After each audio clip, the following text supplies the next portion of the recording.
เศร้าโอ้ชิมเบิ่งละบ่นี่น้องฮะน้ามันคือใสแท้ฮะใช่น่ะบ่วงคือบ่มีอันเดียวบ่มีอันเดียวนี่จงกันบ่น้องอ่อนบ่วงตักหั่นได้เอ้าใช่เนาะบ่วงบ่มีนี่ทั้งนี้มันใส่มือเลยนี่แค่มือมันแช่เก่งใช้ถามเพิ่นเบิ่งอยู่หามีบ่น้องอ่อนมีบ่วงว่ะบ่วงน้อยบ่ใหญ่บ่วงน้อยบ่มีฮะบ่มีซ้ำโอ้ยอ้าวแหละเดี๋ยวกี้ฮะหยกไอ้จีล็อกนี่ก็เอาไปหยอกพอแล้วเอาไปตั้งหม้อเก้าพอแล้วน้องอ่อนเด้อ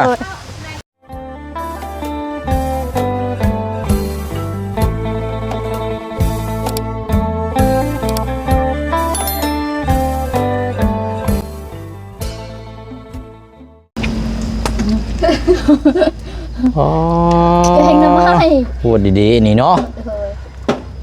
กินหอมโชยมาแต่หน้าปากซอยพุ่นแกงหน่อไม้นี่บ่ซะนี่อ๋อแกงหน่อไม้ตอนเที่ยงได้นี่เนาะสบายดีโดยเอาปู้เนาะคอนกระลุกคั่วเลยของครัวน้อยเรานี่กะสังกะสีนี่บ่อยากเว้าถึงขาวงามคักปานหยังเอาฝนตกแห้งเปี๊ยกตกหน่อยได้เปี๊ยกแกงหน่อไม้รอบเที่ยงเนาะเอาพี่น้อยเบิ่งก่อนเนาะเป็นยังชาวอันนี้นะแกงยังตัวนี้บ่ได้มีหยังบ่กินส้มบ่ตำกินเอาพี่น้องเนาะเปิดภาพมากะพบเจอแกงหน่อไม้กำลังอันนี้อยู่มียังอันนี้ตะกูเฮ้นี่เนาะจุบข้าวตีนนี่พอแห้งแล้วนี่เอากะนี่แหละพี่น้องเนาะเดี๋ยวติดตามเบิ่งทางเรื่องของน้ำของนายเฮาบ้านนี้พี่น้องเนาะหลักๆได้ก็เดี๋ยวสิถามมาแล้วทางน้องสอนเนาะถ้าว่าน้องเพิ่นอาสาว่าสิมาขุดซอยก็สิให้น้องเพิ่นมาขุดซอยแล้วก็สิเบิ่งน้ำกันพี่น้องเนาะถ้าว่าน้องเพิ่นบ่ว่างก็สิได้จัดแจงเดี๋ยวสิไปถามเบิ่งทางอาเจืองเบิ่งเนาะให้มาขุดซอยแต่ว่าก็สิให้ค่าน้ำค่าในทางน้องเพิ่นนั่นแหละพี่น้องเนาะทางซอยกันแต่หลักๆก็เดี๋ยวสิถามทางน้องสอนก่อนแต่ว่าน้องเพิ่นบ่อยู่มื้อนี้พี่น้องเนาะบรรยากาศยามเที่ยงเนาะพากินข้าวกินน้ำทางน้องอ่อนกับพร้อมทางน้องเปียนเนาะแล้วก็ทางพี่น้องที่ว่ามาซอยเอาแห้งน้ำกันมื้อนี้แหละพี่น้องเนาะเอาพี่น้องเนาะ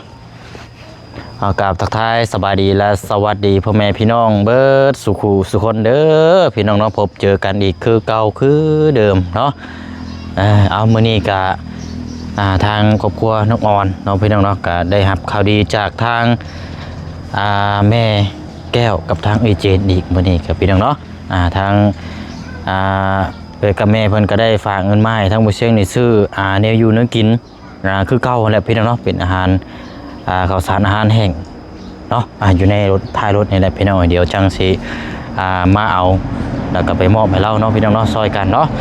พลักน้อยในก็เดี๋ยวช่วงแรงพวกแรกพี่น้องเดี๋ยวจะไปเยี่ยมยามทำข้าวเนาะหลังจากได้ประตูปิดกั้นแล้วก็จักเป็นนิไรแล้วพี่น้องเนาะ คนกำลังดื้อกำลังซนกำลังอยากไปซ้ำพี่น้องเนาะบ่แม่นเล่าหมุนตาคายออกอีกแล้วบ่จักพี่น้องเนาะเอาอะไรพี่น้องเนาะก็ขอบมุกขอบใจขอบคุณเด้อเนาะทางแม่แก้วกับทางเจนเนาะที่ได้ไว้วางใจเสื่อใจวางงานให้ทางมุเชียงนี่เป็นสะพานบุญให้นะพี่น้องเนาะโดยเอาละก็ถ้าว่ามีอย่างเพิ่มเติมเนาะเดี๋ยวคลิปหน้าเดี๋ยวทางมุเชียงมาแจ้งพี่แจ้งน้องน้ำกันอีกนะพี่น้องเนาะเอาไปเบิ่งน้ำกันอีกเนาะทางน้องอ่อนกำลังแกงเนาะไม่สู้หมูคู่กินอยู่เนาะที่มาซอยวิกซอยงานน้ำกันเอาต่อกันบ้านนี้ทางน้องเปลี่ยนเนาะหน่อไม้ยังมันคือข่าวแบบนึงแท้นี่เนาะหน่อไม้จังไพ่บ่หน่อไม้ยังอันนี้นะนี่หน่อไม้เขาปลูกหน่อไม้ปลูกโอ้ก็เศร้าโอ้ชิมเบิ่งละบ่นี่น้องฮะน้ามันคือใสแท้ฮะ อ้เอากินเนาะกินข้าวอ้าทูน้ำลายแตกระบาดนี่พี่น้องเห็นแล้วกันเอาไปข้าวกินน้ำเนาะใช้น้องๆเพิ่นไปใส่เบิดใส่น้องงอนห่วยบ่กินข้าวกินน้ำบ่กินอะไร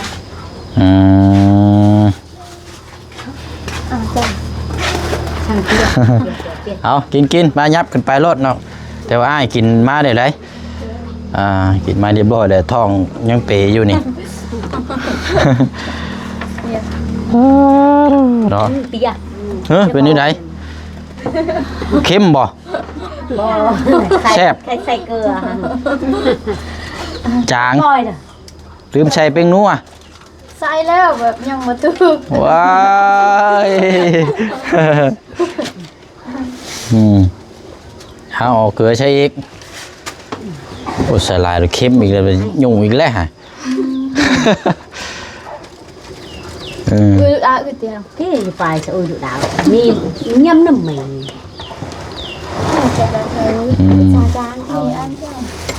มากินข้า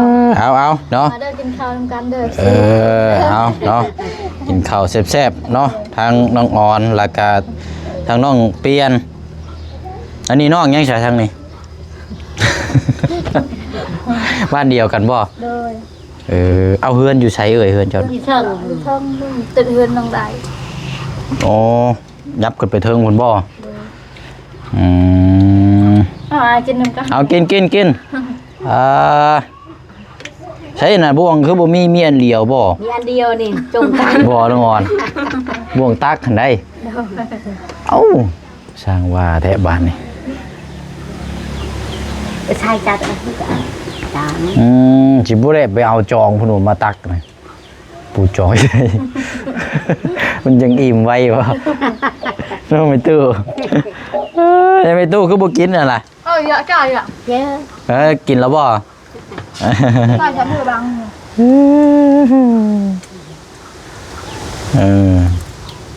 จะวางดองนี่เด้วางในเด้จะเพิ่นใส่หยังใส่ยาอันนี้เนาะมีหยังอันนี้มันคือข่าวแท้น้ำมีหยังบ่ได้ใส่อันใบยะนางบ่ใบยะนางพวกอันใบยะนางหรือว่าใบมะพริกก็ได้ใส่แต่ใบใบมะอึโอ้แซ่บอยู่ใบมะอึก็เนาะธรรมชาติเก็นน่ะเก็นมูลน่ะเอาเก็นน้ำกันนะมันตายมั้ยมียังอ่ะเผ็ดแล้วบานนี่เครียดอย่างเด้นี่แกงหน่อไม้เจ้าว่าเค็มพดบ่จักใส่เกลือกินนี่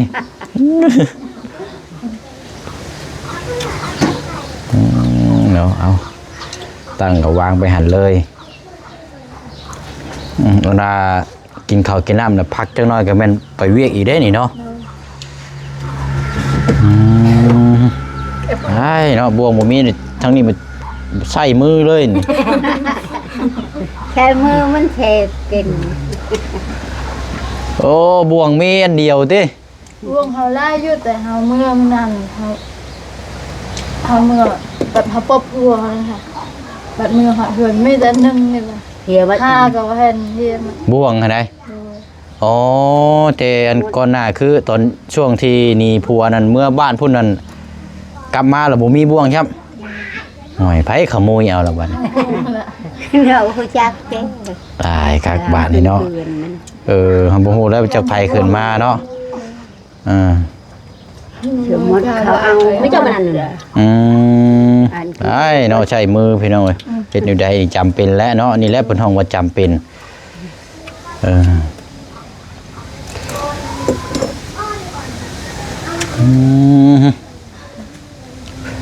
เป็นไงแซ่บอยู่บ่น้องเปลี่ยนแซ่บอยู่บ่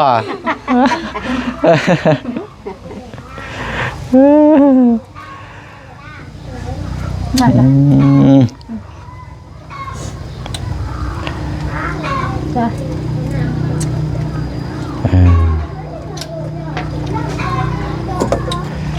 ทางอัน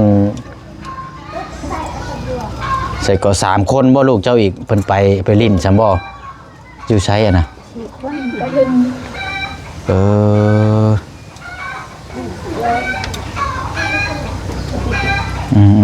แล้วพี่วางก็จะหลายอย่างหน้ากระดามเงาอันแรกอันเปล่าเบอร์อันเปล่า คันว่าเว้าถึงนี่คันว่าเฮียตัวนี้นี่แล้วได้แล้วนี่เนาะบ่วงนี่ บ่มีอันตักได้บัดนี้เนาะเอ้ยสิบ่ได้เอาซับพีอันบ่วงนั่นผมว่ามาชดบาดนี่ ทำได้เฮายากฮะก็ เอางั้นแบบ โอ้โหดีๆนี่เนาะ แต่ไม่ได้ เอาน้องก่อนอันนี้ไม้ก่อน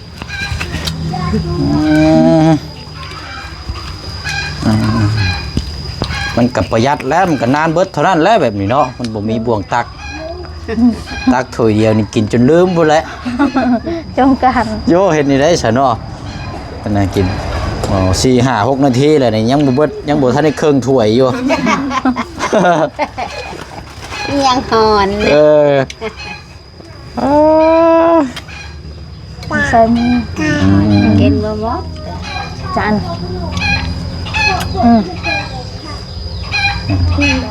เอาเนาะ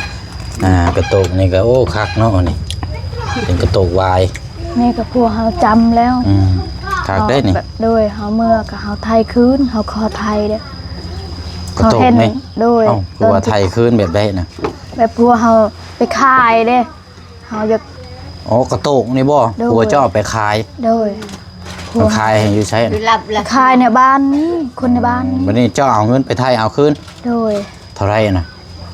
250,000 อันเดียวนี่ โดย โอ้ เราแบบพวกเฮาขาย200,000เด้เฮาไทยคืน250,000เราเอา เอ้า 50,000 ชื่อใหม่เบ่เลยนี่มันราคาเท่าไหร่นี่เนาะ บ่ฮู้ละ อืม เฮากินฮอดเด้พวกเฮาขายแบบพวกเฮา บ่ได้วางสิได้เนาะ โดย กับข้าวกับน้ำมันสูงไงเอ้าน้องเปลี่ยนว่าว่าอิ่มแหละ แกไปดินทำไมฮะ สงสัยเค็มโพดประจักป่ะ อิ่มไวแท้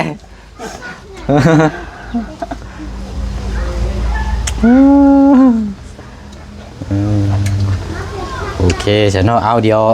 กินข้าวกินน้ำก่อนเนาะมื้อนี้คือเก่าคือเดิมเนาะมื้อนี้ทางแม่แก้วกับทางเจนเพิ่นฝากเครื่องคองเนาะเอาความคิดฮอดคิดถึงมาให้อีกคือเก่าอยู่ท้ายรถแล้วพี่น้อยเดี๋ยวกินข้าวก่อนแล้วจังรบกวนทางน้อง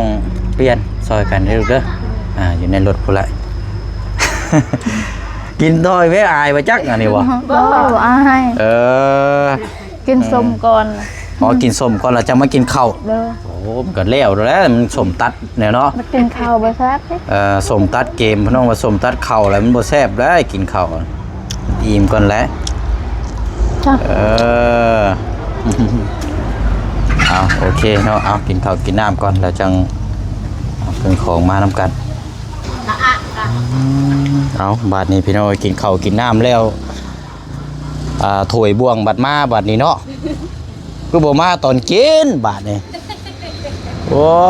ยลมบ่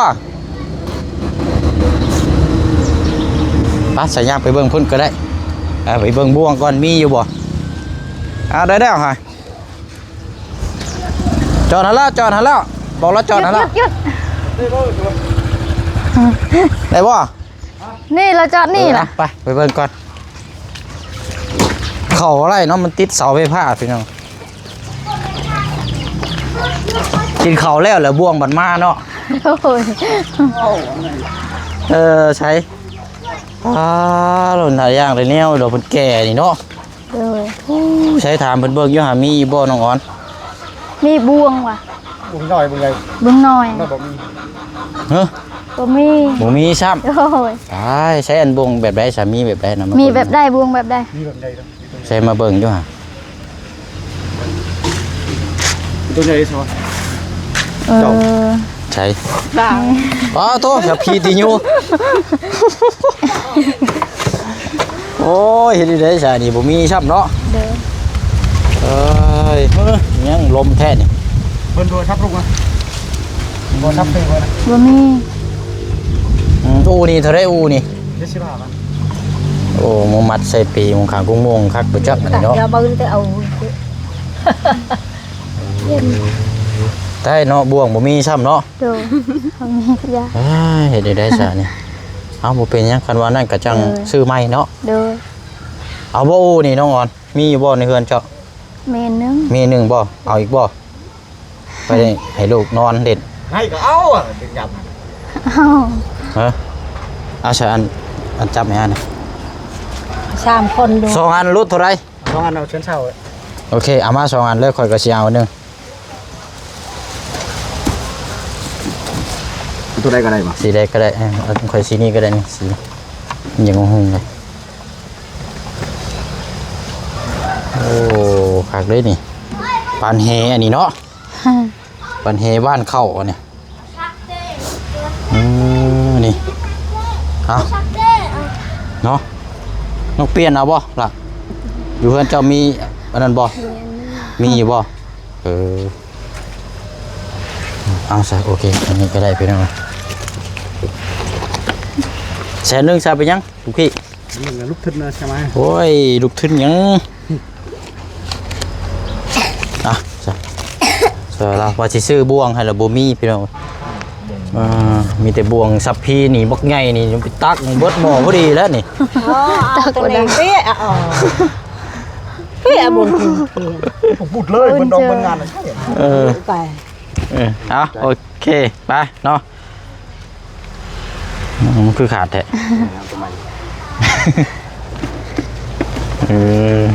โอเคป้าซะเฮาบัดนี้แม่ลูกพากันเมื่อกินข้าว กินแล้ว พากันกินแล้วบ่ โดยปั๊บเลยบ่ล่ะ นะโอเคละขอบใจไปเฮาบัดนี้ไปท้ายรถเนาะกับน้องเปลี่ยนโอ้ยจอดรถแล้วมันติดตัวนี้พี่น้องเอ้ยเลยจอดตันใช่นี่เลยป่ะนี่เช็ดนี่ได้ ดาว นี่ กรม พี่ก้อนเฮามา น่าก็ใช่ไหม โอ้มาน้องอ่อนพี่เด้อบัดนี้ครับโค้งมาพี่ก็ได้นี่ออกมาพี่ก็ได้มันจะง่าย โดย เด้ออันนี้ไว้ก่อนนี่แหละพี่น้องคือเก่าเนาะให้อยู่นึกกินไปเอาไปดึงมาเจ้าอาหารการกินพี่น้องเนาะในอยู่นึกกินคือเก่านั่นนี่น้องเปลี่ยนมาซอยละมาโจมซอยกันคนละข้าวสารครับแต่ก่อนนี่ทั้งนอกซ้อนครับทั้งเจืองมาซอยพี่น้องอันนี้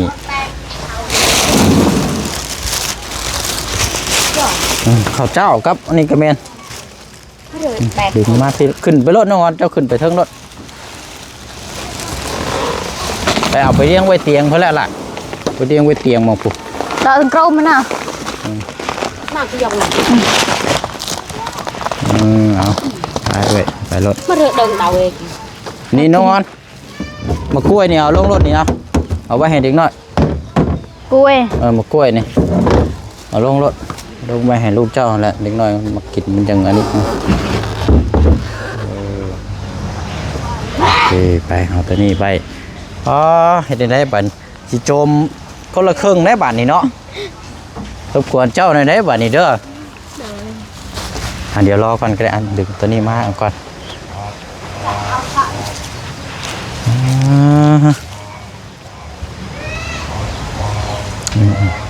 ใช่ đâu là sao cái โจมกันคนละครึ่งก็ได้พี่น้อง เอากลับเรียด เป็นออนจะอีดอะไรตัว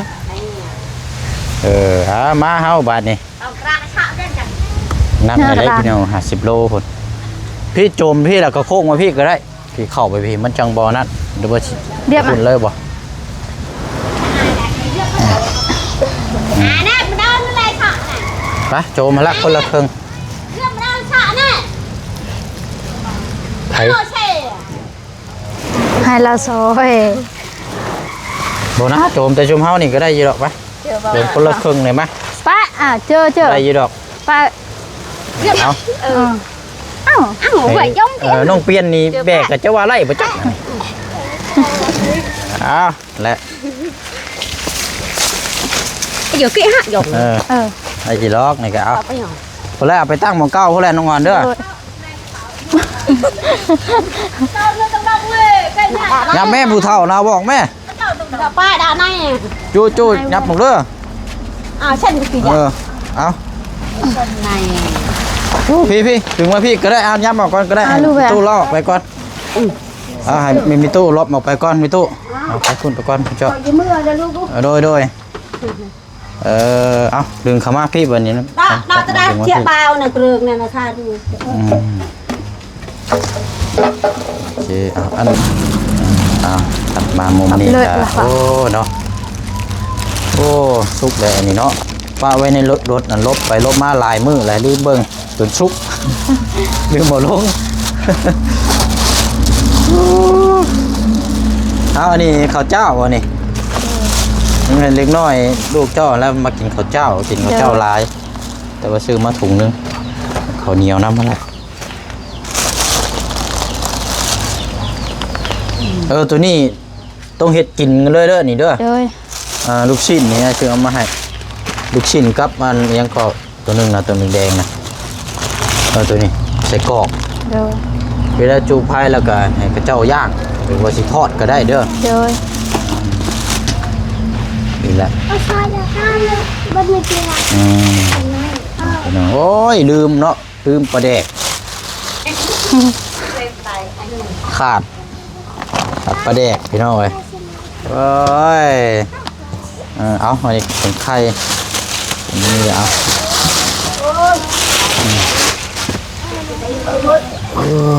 เอานี่ก็ได้ครับ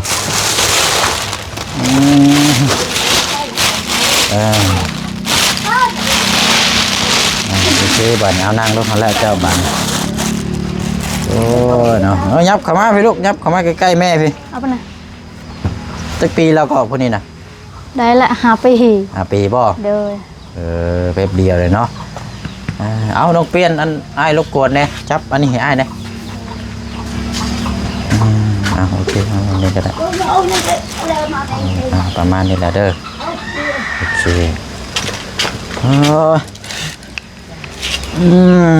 เอาอะไรพี่น้องไอ้กะเดี๋ยวก่อนอื่นเนาะเรื่องของน้ำกะต้องถามมึงทั้งน้องสอนเบิ่งเนาะเพราะว่าถ้าคุดตัวนี้กันโมเน่ถึงอาจจะได้ให้สร้างเพิ่นมาอันนี้เนาะเบิ่งนำกันอะไรพี่น้องแต่ว่าสร้างเพิ่นยังติดเวียกอยู่บ้านยังกับบ้านแจ้งเปรบ่ยังอีกจักมือ2 มืออยู่แต่ว่านั่นพร้อมแล้วก็จังให้มาดำเนินการนะครับก็สิได้เบิ่งนำกันเป็นประเภทพวกไม้เส้นพวกนี้นี่สิดึงเอาลงแล้วไปใช้เฮ็ดของครัวของน้ำบ่เลยเด้อมันขาดเรือตัวใดสิสร้างมาเพิ่มอีกนี่พี่น้อย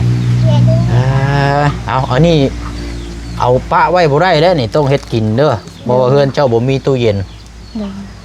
เฮ็ดย่างหรือบ่ทอดก็ได้นี่ดูก็จะกินมื้อนั้นบ่ได้แม่นกินดิบได้เอาไปทอดเอาไปยิ่งคนใดเด้อปิ้งไผ่ปิ้งไผ่หรือว่าคันว่ามีหม้อก็ต้มหรือว่ายังนึ่งเอาก็ได้ซั่นก็เด้อนึ่งเอาเนาะมันตอนพี่น้องโอเคอันนี้ก็เสียงบ่ได้ซื้อเบิดพี่น้องเงินจำนวนที่ยังเดือจากซื้อเครื่องของเพราะว่าหนึ่งมานี่ก็อยากให้เงินมีติดตัวไว้แน่เพื่อเวลาจำเป็นเจ็บไข้ได้ป่วยหรือว่าซื้อเครื่องของต่างๆหรือว่าเติมน้ำมันรถไปเฮ็ดงานนี่แหละเนาะเอาเดี๋ยวอยู่200,000 กีบน้องออเดอร์ขอบใจอันนั้นเอาแหละเนาะไปพี่น้องกันนั่นแหละของทั้งหมดทั้งมวลนี่ก็เป็นของทางแม่แก้วกับทางเอเจนอีกคือเก่าคือเดิมเด้อน้องเด้อเอามีแต่ว่าผักมุกขอบใจอันพรขอบคุณแม่แก้วกับเอเจนหลายๆเด้อที่ซุบซอยลูกตลอดปีตลอดมานี่ขอบคุณหลายๆแม่แก้วกับเอเจนเด้อขอให้อยู่ดีมีแห้งให้สุขภาพแข็งแรงขอให้โชคให้มันขอให้ร่ำให้รวยตลอดปีตลอดไปเด้อขอให้อยู่เย็นเป็นสุขขอให้สุขกายสบายใจข อให้ทั้งหมดครอบครัวแม่แก้วกับเอยเจนขอให้มีความสุขขอให้สุขกายสบายใจขอให้อายุมันคนยืนขอให้อยู่เย็นเป็นสุขเด้อขอให้สุขภาพร่างกายแข็งแรงเด้อขอให้เทวดาหักแพงหลายๆทั้งหมดครอบครัวแม่แก้วและทั้งเอยเจนเด้อสาธุและทั้งอ้ายนำเด้อขอให้อ้ายไปใส่มาใส่ให้รอดปลอดภัยขอให้อ้ายไปใส่มาใส่มีคนหักคนแพงตลอดปีและตลอดไปเด้อขอให้อายุยืนยาวขอให้อยู่เย็นเป็นสุขขอให้สุขกายสบายใจเด้อทั้งหมดครอบครัวอ้ายขอให้เทวดาหักแพงหลายๆเด้อสาธุและทั้งหมด FC ทุกคู่ทุกคนเด้อขอให้เทวดาหักแพงขอให้สุขภาพร่างกายแข็งแรงเด้อสาธุโดยเนาะ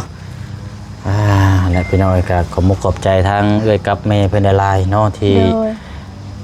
เบิ่งแยงอุ้มชูตลอดมาเนาะก็ถือว่าโอ้เป็นแล้วพี่น้อยเนาะดีใจละแม่บ่ได้ปะบ่ได้ทิมเบิ่งตลอดดีใจนำแม่นำเอื้อยละนี่ก็คืออีกกำลังใจนึงเพราะว่าเราว่าลูก4คนมีแต่ผู้หญิงเบิดลูกก็ยังกำลังเริ่มยังบ่ทันใหญ่ยังบ่ทันได้พอเฮ็ดเวียกได้นะพี่น้อยบัดมันนักมาคือเราพี่แล้วบัดนี้แต่ว่าดีก็คือว่าโชคดีก็คือทางผู้ใหญ่เนาะเพิ่นได้ป้อนคือกับข้าวกับน้ำกาสิเบิดนี่เพิ่นก็ฮอดวันเวลาเพิ่นก็เอามาให้ตลอดนะพี่น้องเนาะก็ถือว่าดีเนาะถ้าสมมุตินี่ถ้าคือว่าบ่มีไผทางผู้ใหญ่ใช้มองเห็นนี่ก็บ่ฮู้ว่าสิจังได๋เด้อนี่เนาะหนักได้พี่น้องหนักแฮงคือแต่เก่านี่ยังบ่ได้ฮู้ได้เห็นเลยคือแต่เก่านี่แบบเวลาว่ามีข้าวกินกล้วยนี่ละตกทีนี้มี FC ซอยเฮาดีใจแฮงบ่จักสิไปเฮ็ดเวียกเฮ็ดงานแน่บ่จักสิเบิ่งลูกแน่บัดนี้เนาะสิไปเฮ็ดเวียกเฮ็ดงานอยู่เรือนแน่หรือว่าสิไปรับจ้างแน่ซื้อข้าวแน่นี่คล้ายๆนะมีแต่เฮ็ดเวียกเฮ็ดงานอยู่เรือนเฮาเฮ็ดเวียกเฮ็ดงานยังว่าอย่างน้อยก็มีข้าวอยู่ในเฮือนนี้เนาะก็มีอยู่ในกินพอประกอบประคองก็พอยังมีกำลังใจพอเฮาบ่เมื่อยอีกนิดนึงหั่นน่ะเนาะถ้าว่าแบบเฮารับผิดชอบเบิดเลยเด้นี่บ่เช่นคิดว่าจังไดนี่ก็บ่นักนี่ก็ท้อหลายเติบแหละเนาะสำหรับทางครอบครัวนี่เพราะว่านึงมานี่เฉพาะลูกนี่ก็ยังบ่แห้งได้จักสิเล่นเบิ่งลูกเบิ่งหัดเบิ่งนี่อีกบัดนี้เนาะอันแรกก็ขอบใจทางแม่แก้วกับทางเจนน้ำลายน้องพี่น้องเนาะที่ได้อุ้มชูแล้วก็เบิ่งตลอดโบเชียงเข้ามานี่โบเวนว่าอันนี้อะไรพี่น้องมันคือว่าพี่น้องติดตามกันได้ตัวนานแล้วแต่ว่ามันเป็นเคสที่เขาเห็นทางลูกๆเรานี่แหละพี่น้องทางลูกๆเล็กน้อยกำลังเริ่มใหญ่กำลังเริ่มกินถ้าบ่มีสารอาหารอยู่ในกินนี่รับรองนี่ลูกเต้านี่จ้อยชมหรือว่าแต่ละครอบครัวนี่ตาเดืองผิวพรรณขาดสารอาหารจ้อยแห้งมาครอบครัวนะอันนี้ก็เลยเข้ามาเยี่ยมมายามตลอดเพราะว่าบ่อยากป้าจากทีมก็คืออยากให้ทางผู้ใหญ่เพิ่นเบิ่งเพิ่นย่องเพิ่นปุ่มชูเราเพราะว่าอยากให้อย่างน้อยเอาลูกเราใหญ่จังน้อยก่อนจังเฮาจังอันนี้พี่น้องบ่เราไปตลอดนั่นแหละคือเราเห็นนั่นแหละพี่น้องเนาะเอาแล้วก็บ่ขอบใจน้ำลายเนาะแล้วก็ทางพี่น้อง FC ปาลุงเฮานำกันบ่สุขุสุคนเนาะพี่น้องเนาะก็มีแต่เฮาก็ฝากทางพี่น้อง FC เฮาปาลุงนำกันอีกบัดนี้เนาะติดตามเรื่องของน้ำของในเนาะหลายคู่หลายคนพี่น้อง FC เฮาก็ส่งแห่งกำลังใจก็แสดงความยินดีนำทางน้องออนเนาะจังได๋ก็ถ้าว่างบเหลือขาดจังได๋ก็เฮาก็แจ้งพี่แจ้งน้องนำกันอีกเนาะพี่น้องเนาะเอาจังได๋ก็แลเด้อจัดแจงเมียนเองเด้อน้องเด้อบัดนี้เด้อเดี๋ยวอ้ายสิไปเวียกต่ออีกก่อนคันว่านั่นก็บางเทื่อบางทีอาจสิบุกไปสวนพุ่นอีกเทื่อนึงอีกก็ได้เด้อนั่นแหละพี่น้องตอนแรกเพิ่นว่าเข้ามาเนาะโดยกำลังสิไปละฮอดละ1 โมงโดยประมาณบ่ายโมงเดี๋ยวนี้ก็เนาะไปใส่พี่น้องจังว่าจะคุยติดตามไปนำกันอันนี้ข้าวเจ้าถุงนึงอันนั้นก็เอาหุงเนาะนำกันไปก็จัดแจงละเบิ่งแย่งบ้ากันกินเด้อเอาสบายดีทั้งอันพี่น้องก่อนเนาะสบายดีเด้อเอาหั่นแหละพี่น้องเนาะทางผู้เสี่ยงก็สิได้ขอจบคลิปลำลาอยู่นี่ได้เนาะพี่น้องเนาะก็มีแต่ว่าในนามต่างๆในนามสะพานบุญเนาะก็ขอบใจขอบคุณทางแม่แก้วกับทางไอเจนน้ำลายเด้อเนาะก็ให้บุญกุศลที่ได้สดซอยทางครอบครัวของทางน้องอ่อน เนาะกลับคืนหาสู่แม่กับเบื้อยเนาะพร้อมครอบครัวเด้อเนาะให้มีแต่สุขภาพร่างกายแข็งแรงพลไม้โรคภัยไข้เจ็บบ่ให้มาเบียดมาทันให้มีแต่ความสุขความเจริญสุขกายและสบายทางใจเนาะสาธุหน่อยเอาลาพี่ลาน้องก่อนบ๊ายบายเด้อพี่น้องเด้อเนาะเดี๋ยวจังมาติดตามเบิ่งน้ำกันอีกเนาะไปโอเคครับพากันจัดแจงไว้เลยโดยบัดนี้เลยจังพักไปเฮ็ดเวียก